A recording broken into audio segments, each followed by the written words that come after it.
Magandang hapon sa ating mga kababayan at alam niyo po ating mga kababayan, dinulog po tayo ng tawag iba't ibang probinsya, NCR at regarding po ito sa kooperatiba. Ay nako, napakarami palang problema ng ganyan sa kooperatiba.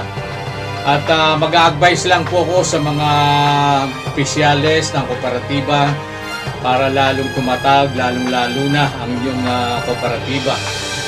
Una, ating mga kababayan, dun sa mga opisyalis ng kooperatiba, maging transparent po kayo. At lahat po ng mga problema ay dapat ilahad po ninyo yan sa mga membro nyo at staff po ninyo. At yung kaban ng bayan, kinakailangan ay ilahad din nyo po dyan kung magkano ang nagastos, kung magkano ang natira. Para alam po nilang lahat kung saan napupunta ang pondo ng inyong organisasyon o kooperatiba, para hindi po mag-isip ang inyong mga membro.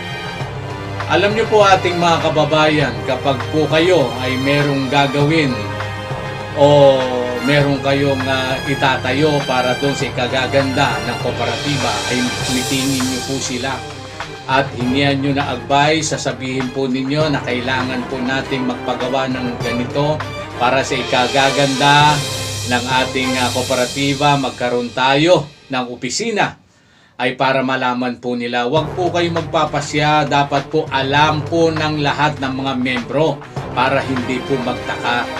At una sa lahat, kapag ganyan po ang ginawa po ninyo, ay nako, magiging matatag po ang inyong organisasyon at maging tapat po kayo sa inyong panunungkulan. Wala kayong tinatangi, pantay-pantay ang pagtingin nyo. Tinatag nyo yung kooperatiba para tulungan ang inyong mga kasamahan at ikagaganda ng inyong pamumuhay at para makatulong na rin.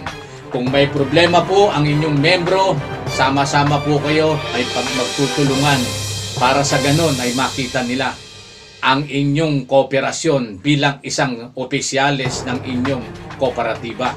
Pag nagawa po ninyo yan, ating mga kababayan, titiyakin ko po sa inyo, lahat po yan ay mag-iisip para sa ikagaganda at tutulong po sila para sa kauunlad ng inyong organisasyon.